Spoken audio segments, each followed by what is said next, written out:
Hello Internet again, this is Daisy Maven coming back here with a quick review. Today's a pretty quick review here. It's been a little while here, I've been kind of busy the past week, but kind of need to catch up on some of my reviews here. A while ago I picked this up. This is the, let me get my arm out of the light.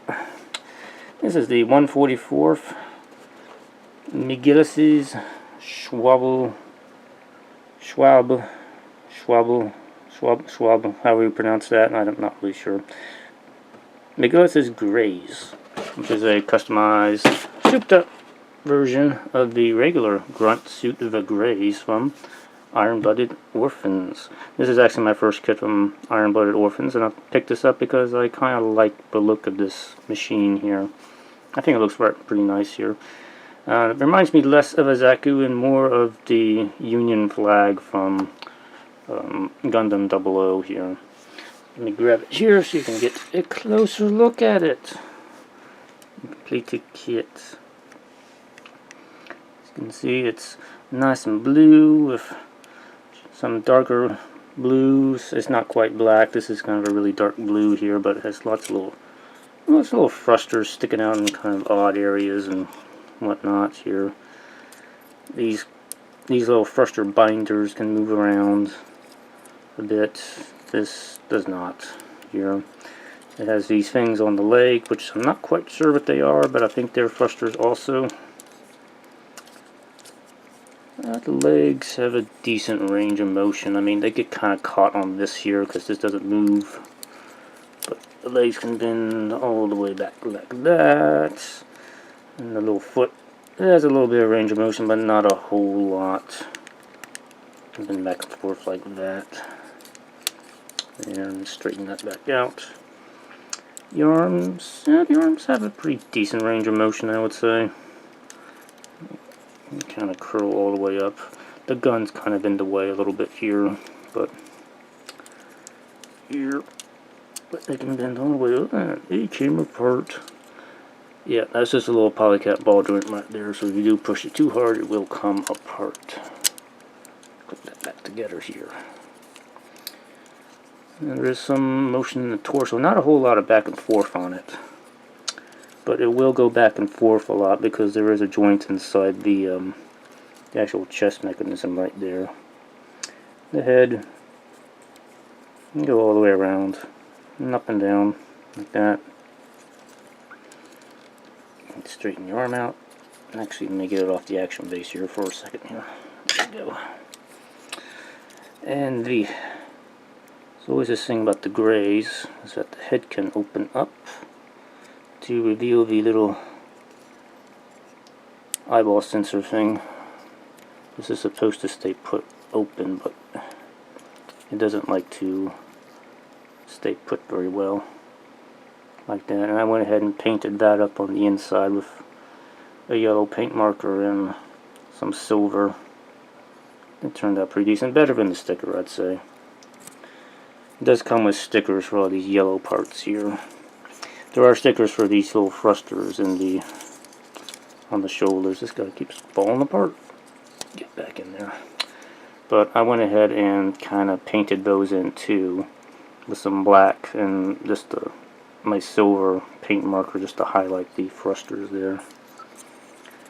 As for accessories, comes with the Graze machine gun. It's kind of an interesting design. It kind of makes me think of a box rifle for some reason. It kind of clips into the bottom of the arm right here. Well, it kind of holds the trigger, but it looks like it's got two ammo packs that are on both sides of it, which is kind of an odd design, but I guess it kind of works. And for the Schwalbe Graze, which is kind of unique to this, it comes with this bladed shooter thing, bladed claw catch thing. Apparently this part can come off and be attached to the Gundam Barbatos, be used by that. And it comes with the wire accessory for that. Oh, what did I do with the wire? Thought I had it out here. Hold on. There it is. There's the wire. It's not much, but it comes with a little adapter. And you just gotta take this out. Plug one end of the wire into that. Get it in there. And then this other plug. Nope, I'm not gonna drop stuff this time. Kind of goes right in there. And voila. You now have the claw shooting out. Kind of would have been nice if this piece could open up, but it doesn't. It's just molded in one piece here. There is supposed to be a lighter shade of gray along the edges of the blade and also with the axe here. But it only came in one color of gray, and that's all you got. You could paint it if you want, but it wasn't really a big deal to me, so I just kind of left it the way it is. And take that out. Stand him back up. So it's a nice little kit. I like the look of it. It kind of has this high boots look on the bottom of it, which is, it's not the first time I've seen that kind of look in Gundam. Actually, the tall geese from Gundam Wing kind of had the same look to it. It kind of had this tall boot design molded and designed into the bottom of the legs. I don't know if anybody else ever noticed that, but that's kind of what the legs of the tall geese were molded after. And this kind of leads me to well, it is a nice kit, and kind of what you want to get for a high grade. It's kind of expected. But there is one thing I did kind of notice when I was building this, that I was having a hell of a time, pardon my language, heck of a time, trying to use my Real Touch markers on the gray plastic on this.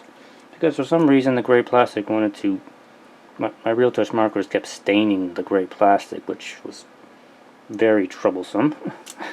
It means I had a hell of a time trying to use my traditional technique of alcohol and Q-tips on this, because the black marker just kept staining into it and not wiping off properly. And then I kind of discovered something when I was building my next kit, which I'll probably do my next quick review on, but no, here, I've got two sprue plates. One of these is from the Schwalbe Graze. The other one is from a typical high-grade Universal Century kit. And even if you look closely at these are gray plastic. They're pretty much the same color.